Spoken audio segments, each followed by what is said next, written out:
Ask Me Anything session featuring two top executives who have seen a thing or two in their career. So we've asked you to bring your leadership questions. This hour-long Q&A is going to feature their fresh advice, their take on everything from managing critical career relationships to the unwritten rules that help you advance and grow in your career. So our panelists are going to share their fresh perspectives, but look, it's going to be your questions that drive our conversation today. All right, so here we go. Always like a little critical issue with the slides. All right, folks, I'm just going to go ahead and recover my slide deck here so we can go ahead and use it. All right, here we go. How's this? Better? Almost. All right. There we go. So welcome back again to all of our corporate subscribers. We're especially thrilled to have NetApp Women in Tech joining us from those locations globally to hear from your very own global chair, Tyra, who's with us as a panelist today. You know me by now. I'm Joe Miller. I'm the CEO of Be Literally and, of course, author of the upcoming book, Woman of Influence, 9 Steps to Build Your Brand, Establish Your Legacy, and Thrive, which is launching next Friday, Lucky Friday, the 13th. But I'm especially excited to welcome a couple of the women that have shared their advice and their stories in the book. And so first up, joining us from Westchester in Pennsylvania, where she is the founder and CEO of the brand newly created consulting firm Culture Evolved, is a frequent speaker and incredible blogger and mentor and advisor, and it's Liz Brenner. Liz, welcome and thanks for joining us. Thank you, Joe, for having me. I'm so excited to be here today. All right, so quick question for you as we get started. Was there one interesting job that you held very early on in your career? What's that most interesting job that most people probably wouldn't guess? My most interesting job by far was working at a junkyard. It was my first job. And you wouldn't believe some of the stories I could tell about that job. And I learned a lot about working with all kinds of people. And I learned all about early 80s automobiles. I love it. I love it. And there's probably a metaphor there for career as well. We probably won't go there. Next up, joining us from Sunnyvale in California, where she is the global chair of the Women in Technology Group and Vice President of Workplace Resources and Real Estate with NetApp, is Tyra. Kathy, thanks for joining us. Thanks. Glad to be here, Joe. It's great to have you with us. And so, again, the same question, was there some interesting early job or career experience that you had that most people probably wouldn't guess? Yeah, I grew up in Oregon, and my dad was a teacher. My mom was a minimum wage clerk in a jewelry store. So every summer, I did what all the kids in Eugene did. We went out and we actually worked the fields, because back in the late 70s, that's who did that work. So we would either be picking beans or strawberries or cherries, and we would have to get up early, get on the dreaded bean bus, and go out to the field and try and pick 100 pounds a day, because you got a half a penny bonus if you did that. And then I used that every end of the summer to buy all my school clothes. So a very lasting memory, and I learned a lot about hard work out there. Yeah, I bet. And what a great reminder as we just, celebrated our Thanksgiving feast. That food comes from somewhere, and someone's done the back-breaking work to bring it to our tables. So thank you both. So in our session today, we are going to be looking at some different types of questions that you can ask a mentor or a leader. And this is one of the favorite models that comes from my book, and it's about creating a supportive and influential network of advocates who are committed to you and your development as a leader and in your career. And so before any conversation with a mentor, I recommend thinking about 4 types of questions to bring to the table to ask your mentor so that both of you walk away feeling like it was a really valuable conversation. And the first type of question to ask is about their career stories. So break the ice, warm up the conversation by asking your mentor a question about one of their own career stories or experiences. And we'll do that in just a moment with Liz and with Kathy. Next up is situation. So think of a situation that you're dealing with or navigating. What could you use your mentor's advice or input with to move forward? So think of a question that it encourages them to help you troubleshoot or navigate a situation that you're dealing with. Next up is self-awareness, and one of the greatest gifts we can give ourselves is to see ourselves as others perceive us. You know, like, what's my brand? How am I coming across? Who do people know me to be? So we ask our mentors questions that encourage them to develop our self-awareness. And then finally, we're going to look at skill building. So think of a skill that you would like some help with and ask your mentor a question about that. So as we dive into posing your questions to our leaders today, I'll just encourage both our leaders to turn off your webcams so we can focus on delivering our advice and content. And so we're going to start out with looking at their career stories. So the first type of question to ask a leader or a role model or a mentor is, you know, what are one of their career stories that they could share that you could be inspired by? For example, how did you get to where you are today? Or was there a time when you feel like you derailed or failed or flopped? And how did you bounce back and recover? And so Liz, we'll hear from you first. And I love this question that came in, of course, from one of our audience members. What is that number one thing that you believe it takes to succeed, and how has that helped you in your career? Absolutely. So when I think back to one of my earliest roles in corporate America, I remember vividly working my butt off. I mean, I was working late hours. I was doing everything my boss asked me to do. I was, you know, asking for extra work when I didn't have enough to do. And I just could not wait for that end of year discussion so I could talk about my promotion and my raise, because I just really felt that I deserved it, and I worked hard for it. So why wouldn't I get that promotion? And what I quickly learned when I sat down with my manager that day was looking at the blank stare on his face when I said, so how about that promotion? And then speaking with mentors and my support network throughout the years following, I learned that it's not enough just to work hard, but you really have to speak up. So it's about not only asking for the promotion in the moment, but also having that conversation early and having it often with your managers so they understand your expectations. So when I'm talking about early, I'm like in the beginning, when you're goal setting, talk about also what are your career goals and aspirations, and where do you want to go next, so that they're aware and they're not surprised in an end of year conversation. And then the second thing when it comes to speaking up, it's about sharing your success. So I think a lot of times as women, we are uncomfortable and feel like we're bragging if we're talking about the great work that we're doing. But we have to get over that, and we really have to be able to talk about, not only with our managers, but also other leaders, with our peers, the great work that you're doing. And one of the tricks I tell people is, don't talk about it in terms of I, talk about it in terms of we. Listen to what we've done or what the team did, so that you're a little bit more comfortable kind of sharing that good work.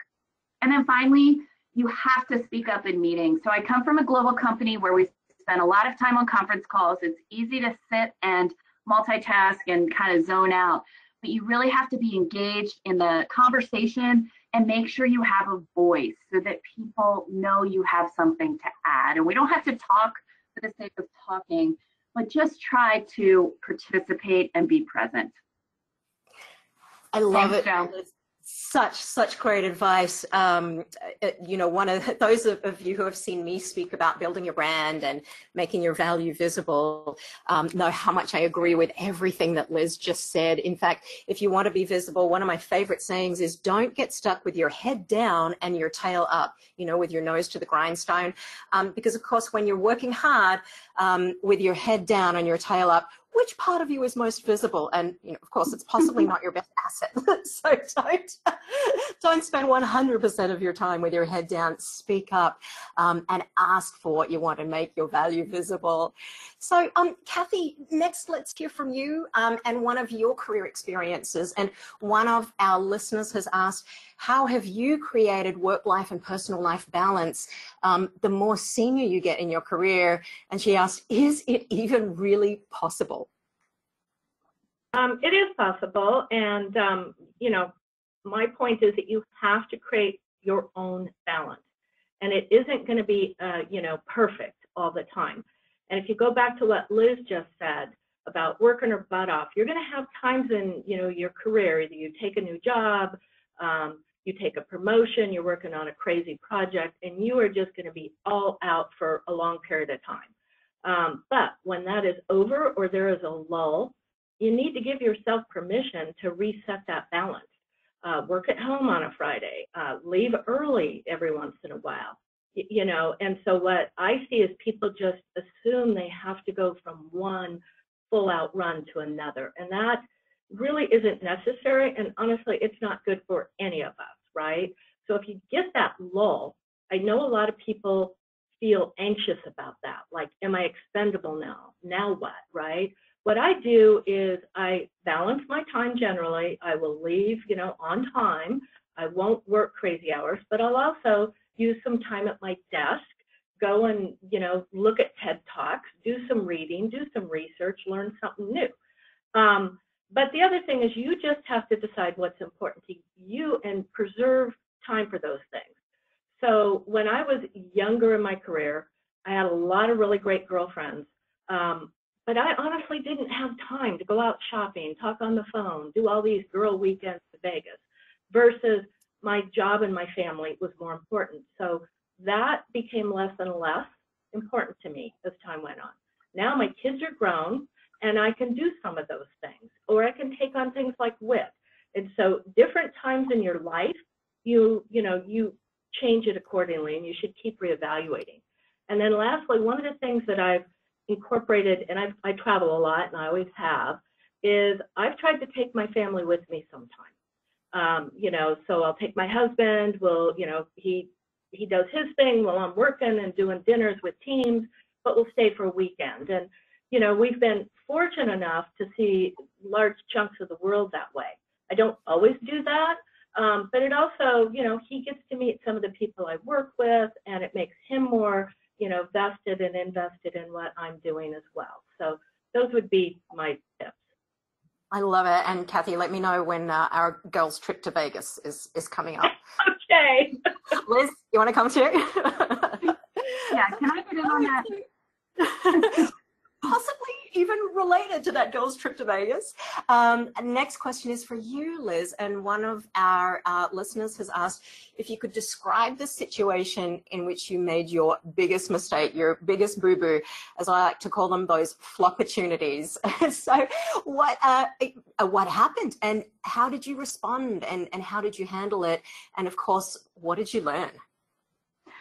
Absolutely. So I will start by saying that it took me a while to think of which mistake I was going to use for an example, because there have been many, but you have to look at mistakes as an opportunity to learn. Otherwise, we're never going to learn, we're never going to grow. So one of my most recent mistakes I can think of is I was in a new role and I was acting as an internal consultant. So I had an internal client that I was meeting with, and we were responsible for presenting them with a proposal to solve a problem for them, let's say. And I was working primarily through their HR person who was giving me information about the client and about the team. She was telling me, what the challenges have been, what the biggest issues have been, the kinds of solutions that would work. So I was taking it all in and I was putting this great proposal together, and I shared it back with her, and she said, oh yeah, this is right on. This is exactly what they're looking for. I get on the conference call and I present this proposal, and it was a huge flop. The people on the call basically said, this is not what we need. This is not what we're looking for. And after spending a few hours horrified and embarrassed, I was able to reflect, and realize, where I went wrong in the process. Number one, you can't assume the needs of someone without talking to them. So, rather than speaking with the HR person, I should have been speaking directly with the client and multiple people at the client to understand, what are the roadblocks and challenges that you're up against. So I'm getting a different perspective. And then secondly, need to think about and get feedback from multiple people on any kind of proposal before you go out and share it. So, I should have been talking to not only the HR person, but also, the main contact at the client, several other people to get feedback and perspectives and make sure it was way more robust than it was.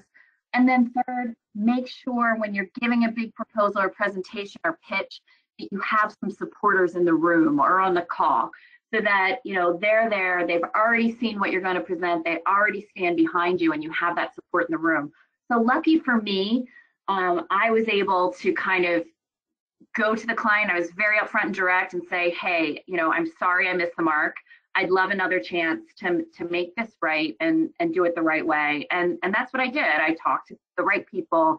I was able to get feedback from the right people and ultimately provide a solution that made sense. And talk about a learning moment. We're still, great colleagues and partners with some of those folks. So it does work out. Even if it's embarrassing to make a mistake sometimes, use it as a learning moment.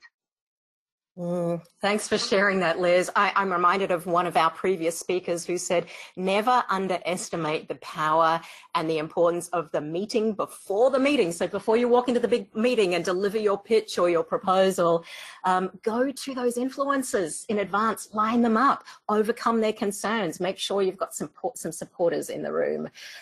So great story and example, Liz. So, hey, everyone, I'm going to now share the results of the poll. Well done for culling it down to 3 or 4 words, but look at some of the great advice that you've received in the past. Nothing is personal. Don't ever stop investing in yourself. Just do something. Show up every day. Always focus on being the best in your current position. I just love the advice that you've shared. Liz or Kathy, does anything here stand out for you? Does anything resonate for you? They all do. The piece of advice I got that I think I always try and live by is feedback is a gift. 4 words exactly. And if you have somebody that's willing to give you feedback and you can absorb it the right way, it is priceless. So, but these are all perfect. I love aim for progress, not perfection. Yeah, me too. Liz, does anything stand out for you? I love surround yourself with good people. You always have to have that support system, or I call it a board of directors, those people that are your fans and that can give you advice, good or bad, or feedback, good or bad, and you can bounce ideas off of. So lots of great ideas here, but that one definitely sticks out to me. Yeah, that's great. The one that stands out most for me, the best piece of advice is to ignore bad advice. Like, it's really okay. It's really okay to ignore the stuff that that doesn't fit for you.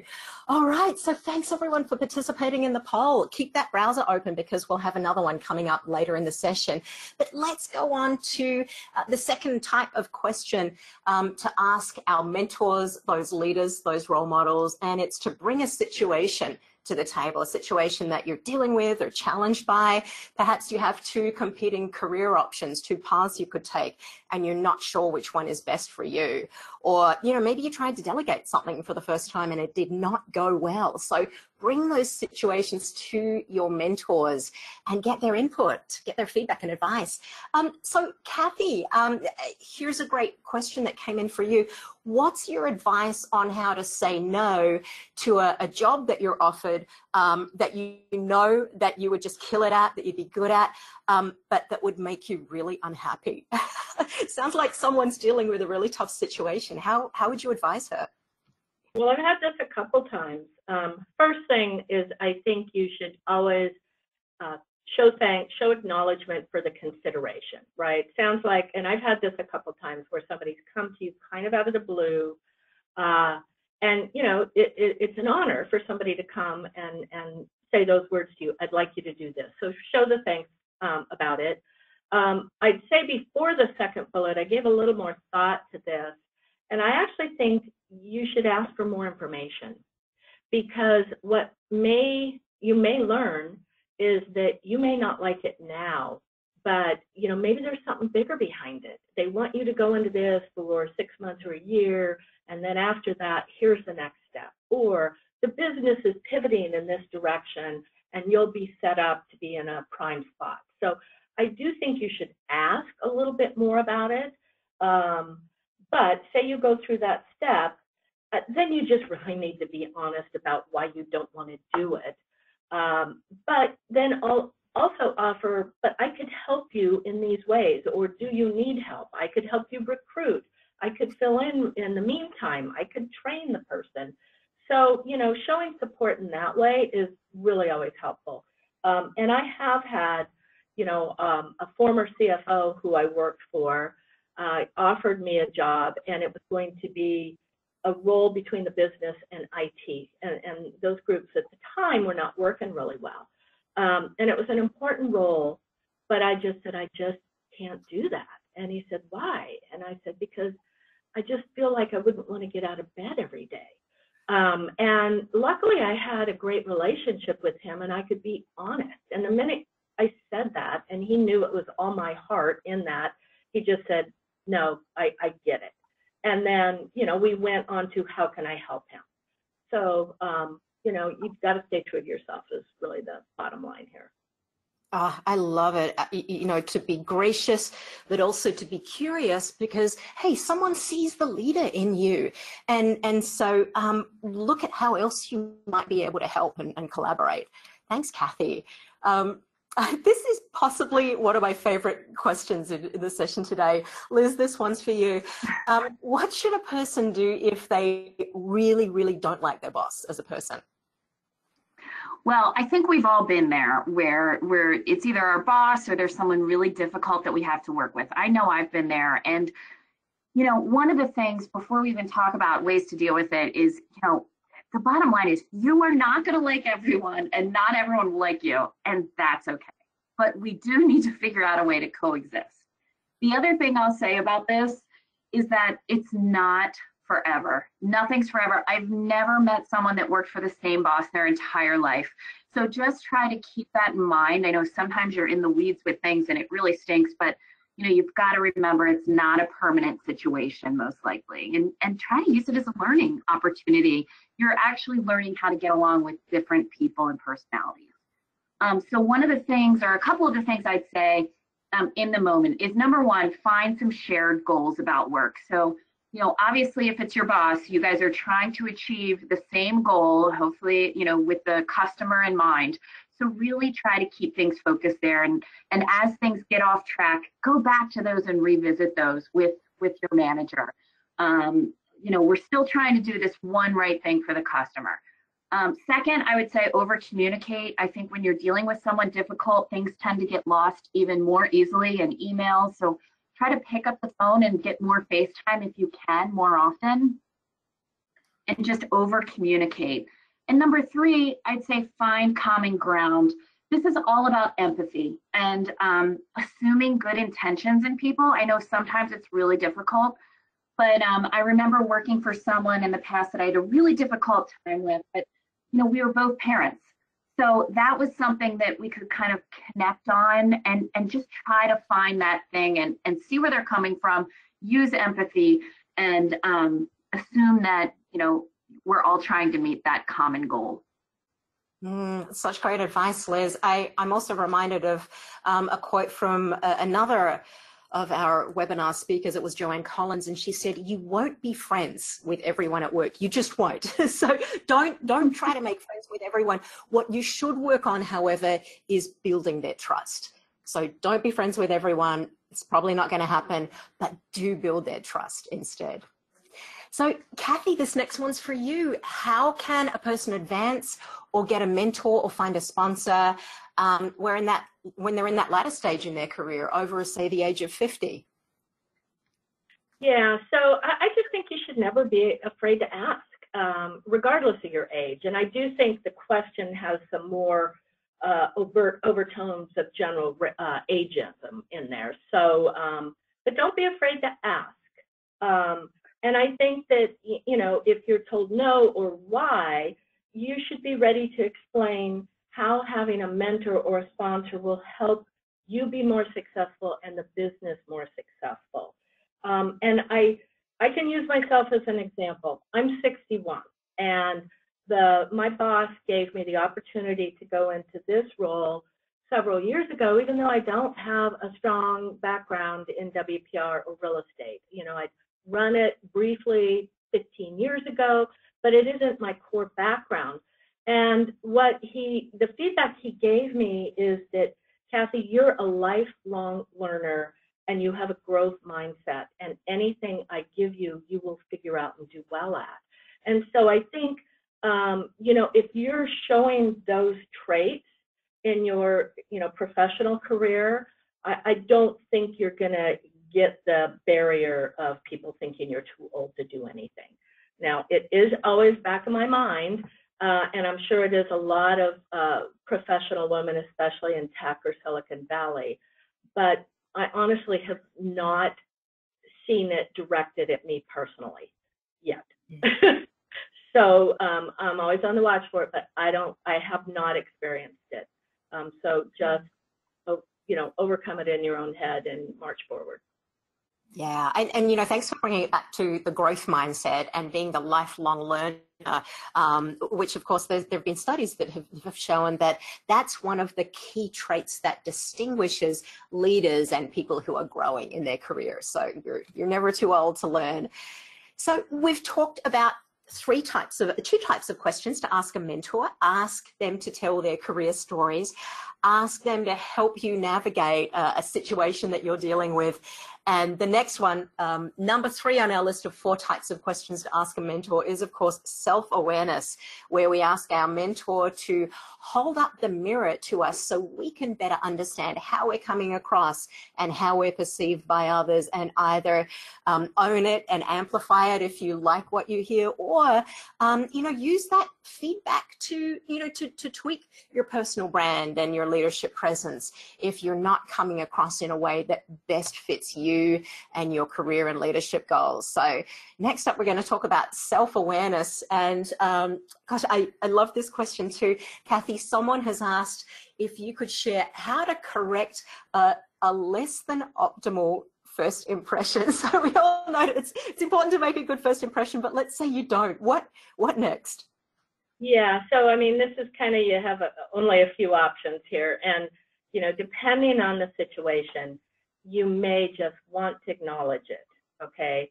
And I do think every situation's different, so you'd have to read that yourself. But as you acknowledge it, I think you keep that at a high level. You know, I wasn't prepared because of X, or, you know, I just acknowledge it at a very high level. My advice is not, oh, I wasn't prepared because the dog ate the kid's school paper and I had to do this and that.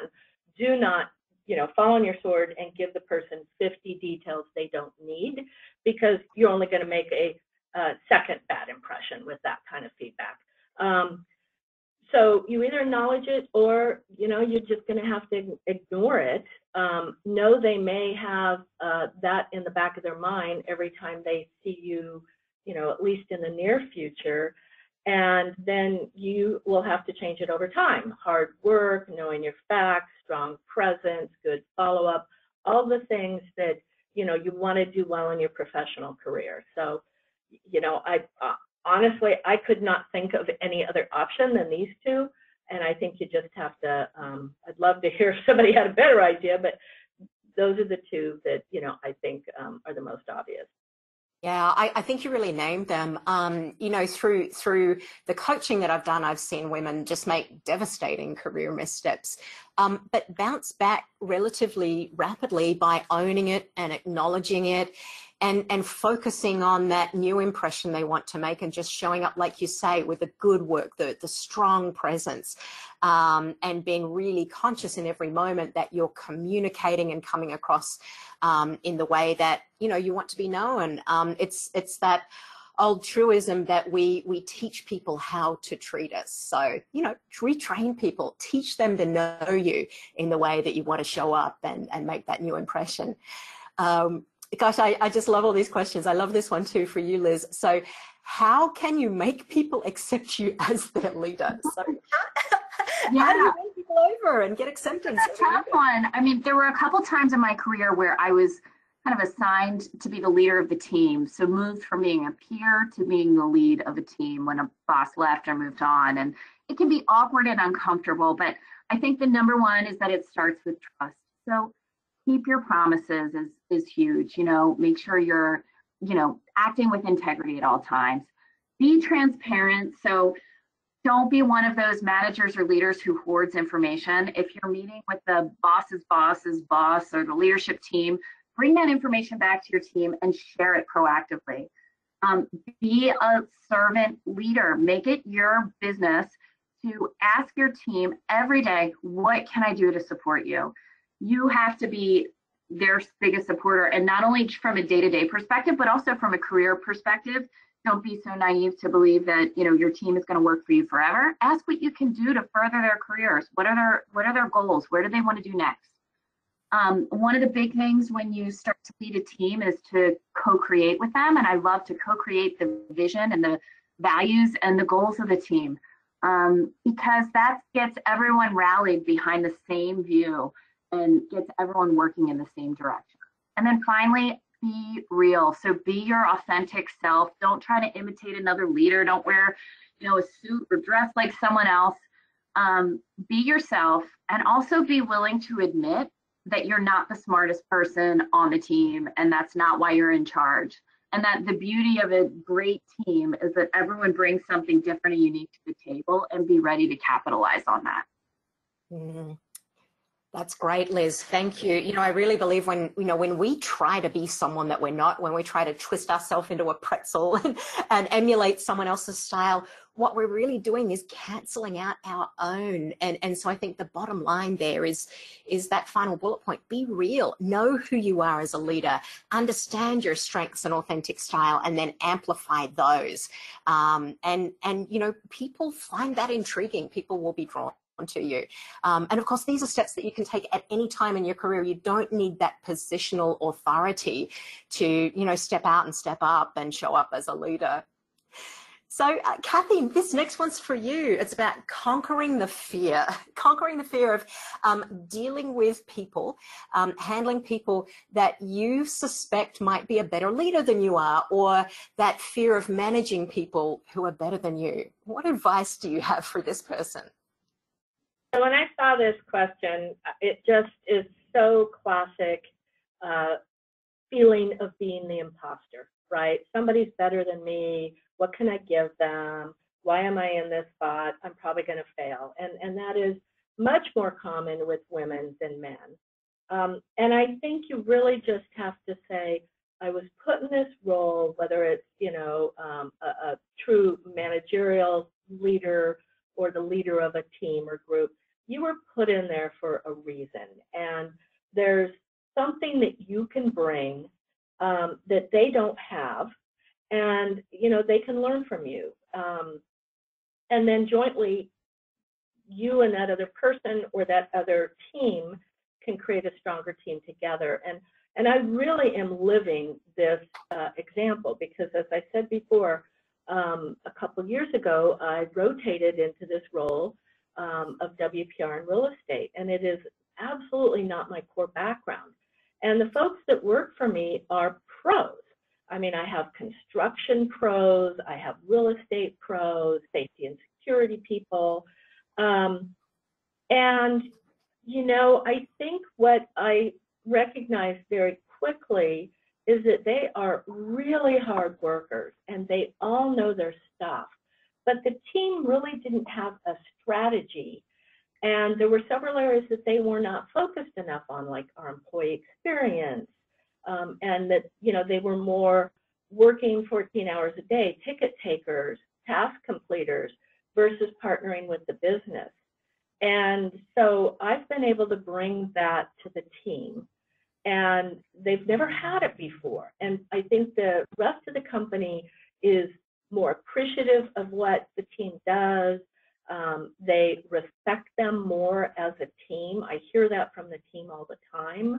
They feel that we're more organized, and you know, that we are more effective as a team. And so I didn't have to have construction experience. But as a byproduct, because I sit in the meetings and I know what's going on, every once in a while I come up with an idea that they think is really great, and it just shocks all of us. And it's kind of like a laughing moment of, wow, she's really become a WPR person. So don't cut yourself short, okay? Imposter syndrome is a really hard thing, especially for women, but you just have to know that's what it is. You are good enough. You're probably better than most people.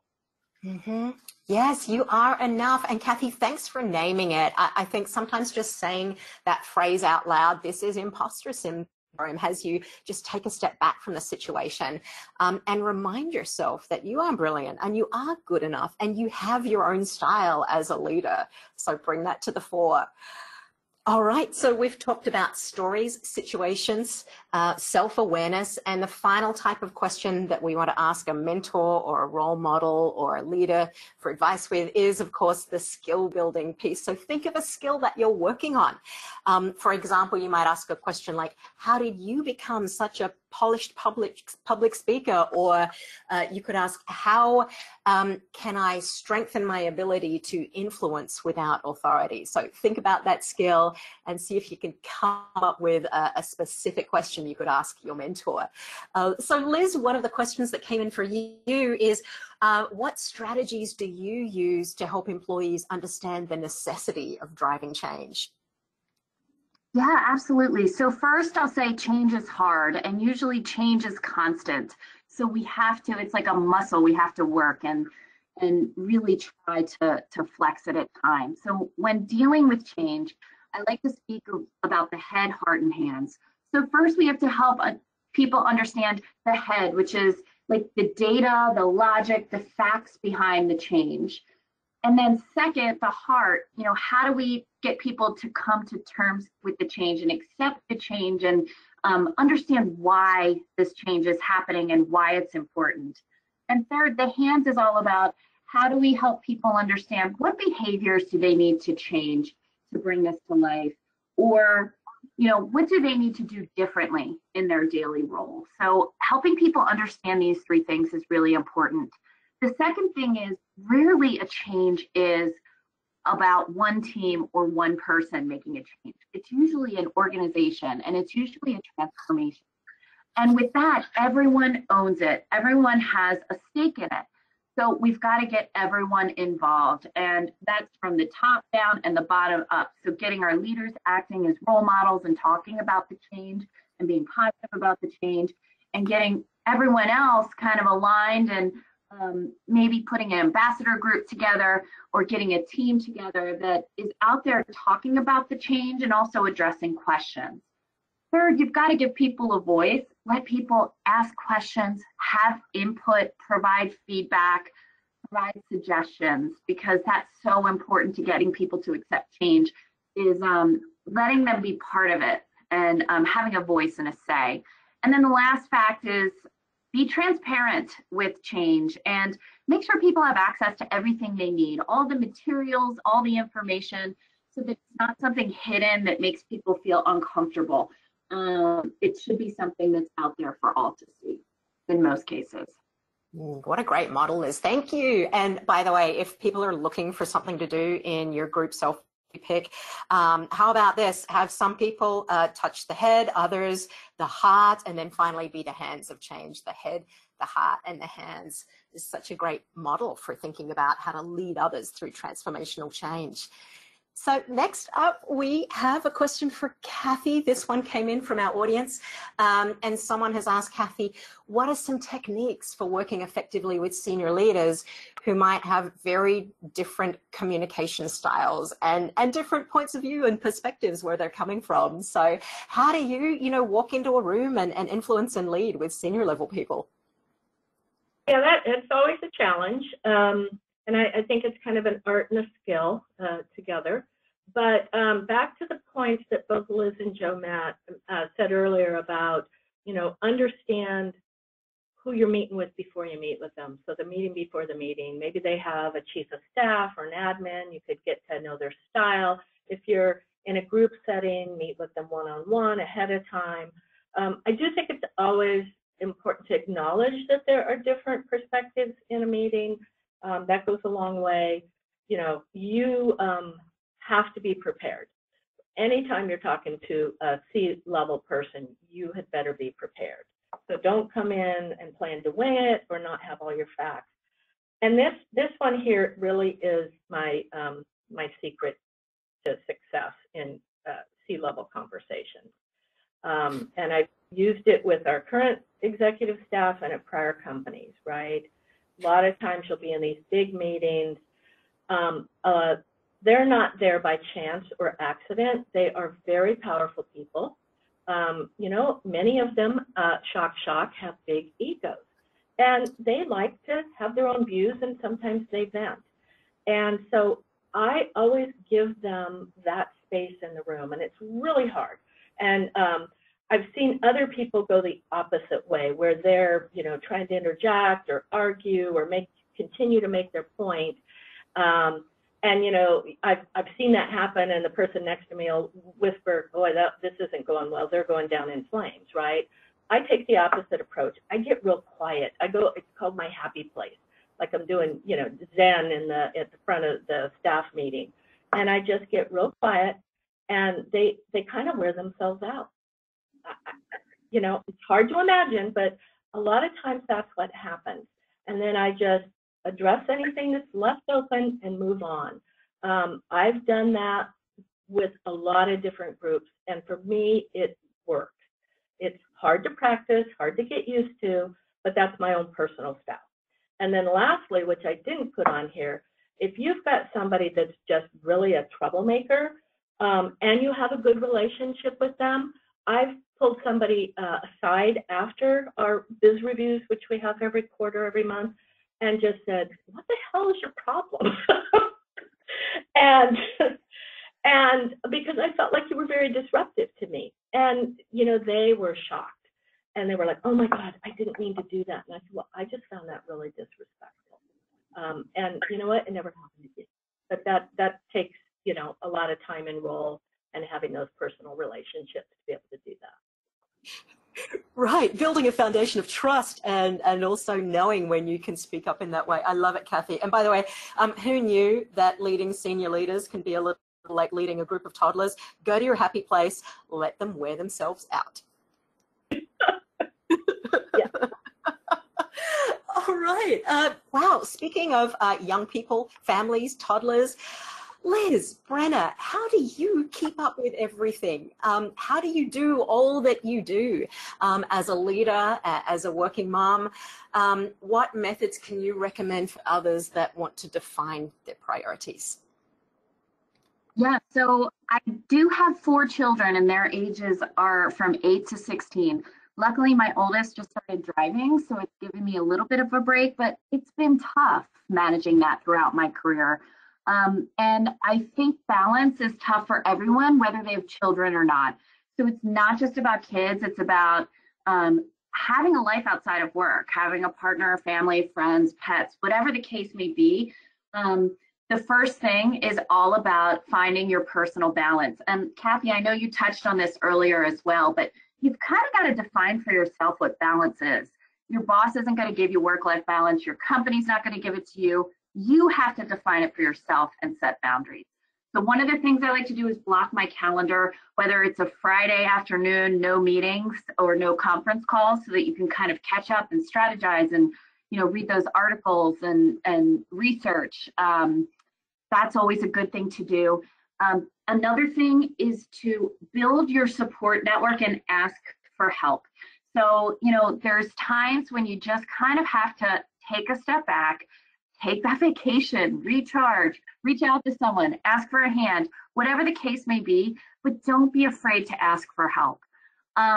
Make sure you're making time for self-care, however you define it, whether you meditate, work out at the gym, and make sure you set boundaries around that time. So one of the things I learned early in my career, I like to go to the gym early before work starts. And I used to have a habit of getting up and looking at my phone or my email before I went to the gym, and it would really just ruin my day. So nothing critical is likely going to happen between 6 and 7 if you're going to work out. You know, make sure you block that time, you know, doing whatever it is that you do for self-care, and take a step away from the technology. And then the biggest thing I'll say, it's not on this slide, but is you have to stop feeling guilty, because everyone's out there doing their best, and you have to stop apologizing. You know, if you have to step out early, everyone has other commitments. There's no need to apologize for it. Just keep moving, stop feeling guilty, and stop apologizing. Oh, I love it. You know, in a program earlier in the year, we talked about how the juggle is real. So the juggle is real. And Liz, you gave us some terrific tips. And I think that sound that you hear right now is the sound of about 1,000 emerging leaders blocking a vacation on their calendar. I know I'm ready for one.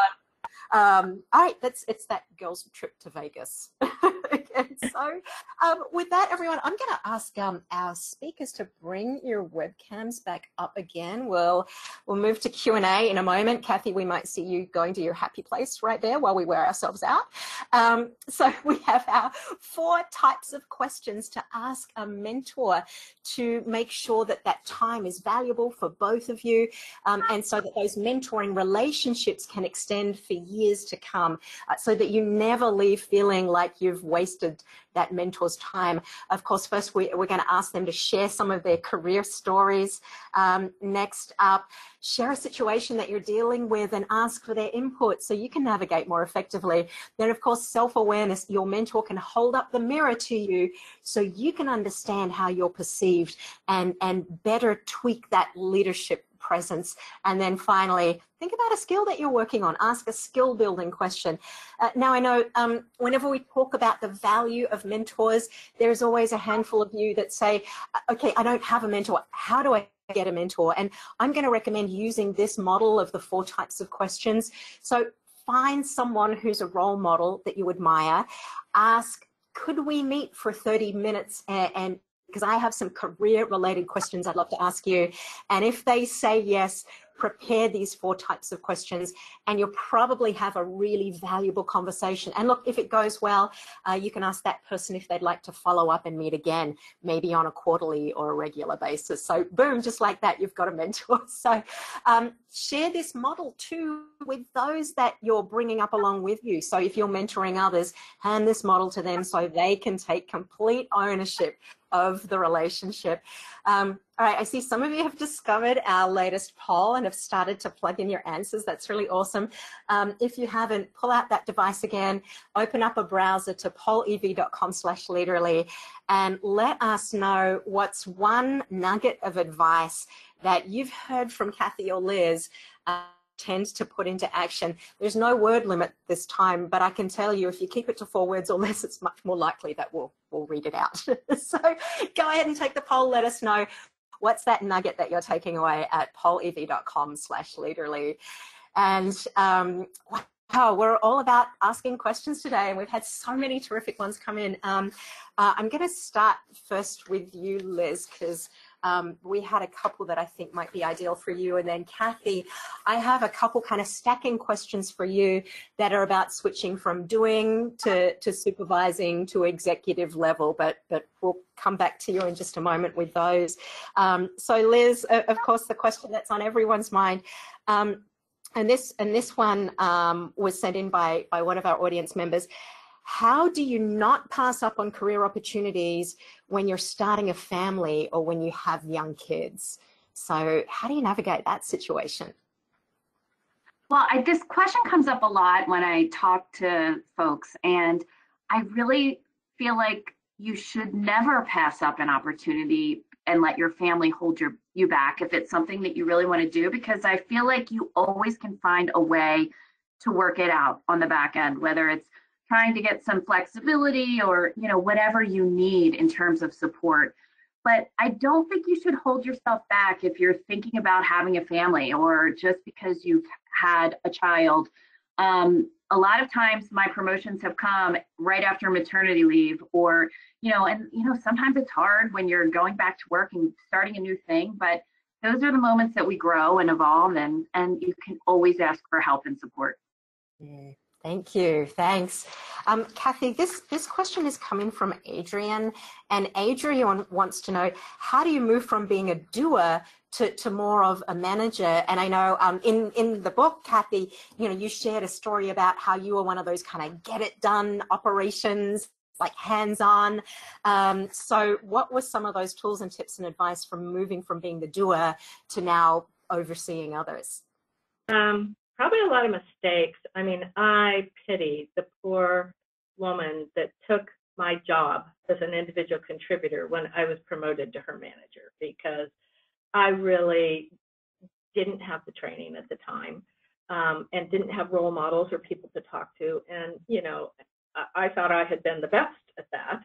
And it took a long time. You have, if you are successful as an individual contributor, you obviously are proud of that, and that's kind of your identity. And you need to move on to the new identity that you have as a manager or a leader, and you may not be good at it yet. So you have to be willing to try and fail. That's the exact point where you want to grab a couple mentors that are already doing the roles that you've then moved into and get their advice, observe what they do a lot of reading, but you have to let go and really move to the next level. Mm-hmm. I'm always reminded, the comedian Sarah Vowell said, everything I let go of has claw marks on it. So don't be like Sarah. you've got to let go. So a follow-up question for you, Kathy, and this one comes from Pamela, who has asked then, how do you transition from the supervisor mindset to an executive and a visionary mindset? So how do you shift it up again from supervisor to exec? Yeah, and that is, I do think for most people, that's a little harder. You have to have that time to step back and really look at the landscape, right? And you're not solving today's problems, you're not solving even tomorrow's problems. You really have to be that person that can look out years in advance and be able to identify what needs to be done to be successful.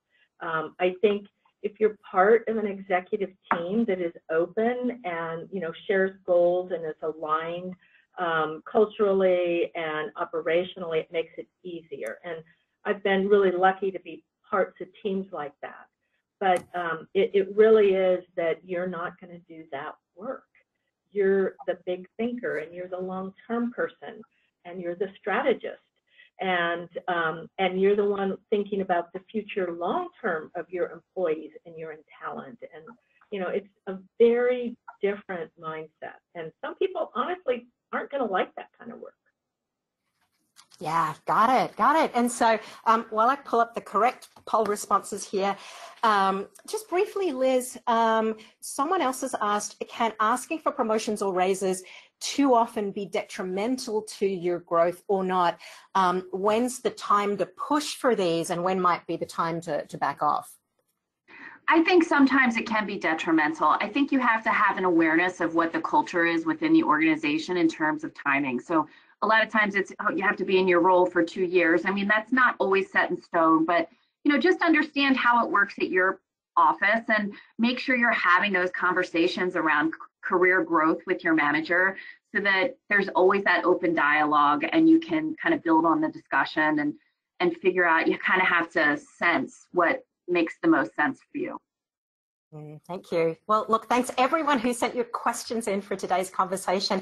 And we're all just completely transfixed right now by the things that you're taking away, that you'll put into action. Kathy, I see happy place right there at the top. Wow, both of you, I see, recharging and self-care. What a great reminder. And of course, thanks to Liz, go ask for that promotion. So thanks everyone for sending your questions, but also sharing all of the advice and tips that you're taking away from today's session. So with that, all right, I'm going to navigate back here to my slides because we want to check in. All right, here we go. Oh, we have recommended readings. So Kathy, tell us real briefly, the Fourth Industrial Revolution. Why does this one stand out as a valued resource? Because the world's going to change really quickly, and we're all going to be very ill-prepared for it. You know, this is talking about the world of automation and robots, and millions of jobs, you know, can be automated. So what does that mean for the future of work, for the future of fulfillment of people? It's kind of a heavy book, but women are going to be disproportionately affected by automation.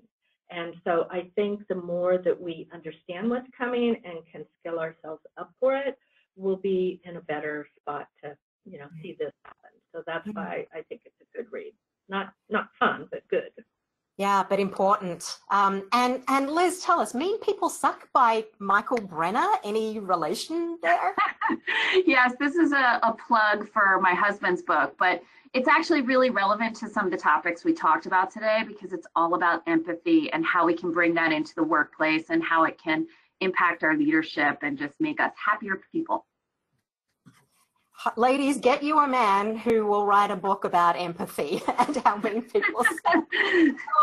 And look, not to shortchange you there, at bottom of the list, there's an article based on the 4 types of questions for a mentor. So I've added that to the materials page. Go ahead and Google it or look it up. 40 questions that you can ask a mentor. And of course, recommended reading, launching on December 13th. Look, if you want to reimagine your leadership brand, if you want to reinvent yourself as a woman of influence, please do consider picking it up. That first day, that first launch day, is hugely important to a book's success. So if you are planning to grab a copy of the book, mark your calendar for December 13th. And of course, that will help move it up the Amazon bestseller list and get the book into the hands of a wider audience who can benefit from its message, which is to build your leadership brand, establish your leadership legacy, and cultivate a supportive, influential network who can help you thrive along the way.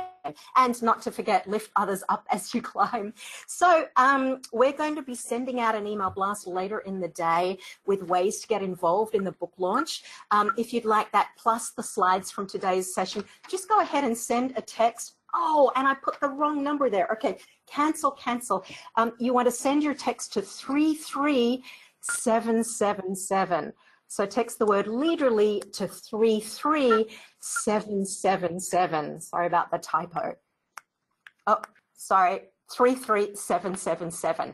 33777. Text the word leaderly. And we'd love to stay in touch. Mark your calendar for Tuesday, February 25th. You already have a personal brand, but is it a leadership brand? So we'll talk about how to reinvent how others perceive you as a leader and build a brand that makes everyone around you sit up, pay attention, and see the leader in you. So now, just as we're about to wrap up, Liz, do you have a closing truth bomb you'd like to share with our group? I would say be yourself. Be your authentic self and bring that to the office, and don't apologize for it. I love it. Be unapologetic and keep it real. Kathy, what about you? What's that closing truth bomb you'd like to leave us with? I agree with what Liz says, but also there's many times when women don't ask for things that men do. And so if you're in a situation you're like, well, I can't, well, what would a man do? They would do it differently. You should do it, because that's the only way we're going to get ahead. Right. And ask for the things you want and need to be successful. All right, everyone, if you've gathered in a group, here are your discussion questions. What was one piece of a useful nugget of advice that you took away from the discussion with Kathy and Liz, something that you'll put into action? What's the best advice you've ever received from a leader or a role model or a mentor? And then take that model of the 4 types of questions: stories, situations, self-awareness, and skill building, and create one question that you would like to ask a leader, mentor, or a role model. So with that, it's been a fantastic hour with the two of you. Kathy, Tyra from NetApp, thank you so much for joining us. Thanks for having me. And Liz Brenner, thank you so much for all that you've contributed to Be Leaderly as a guest blogger over the years, and as a returning guest speaker. You totally rocked it today. It was such a pleasure talking with you. Thank you, Joe. All right, thanks both of you, and thanks to you, our audience, for creating the conversation that we're able to have today. So ladies, you know our closing tradition. On a count of three, we're going to do our fist bump with sparkles. Maybe a little jazz handsy sparkles in honor of the holidays. Sound good? All right, 1, 2, 3. Take care, everyone. Thank you, goodbye, and happy holidays. Bye now.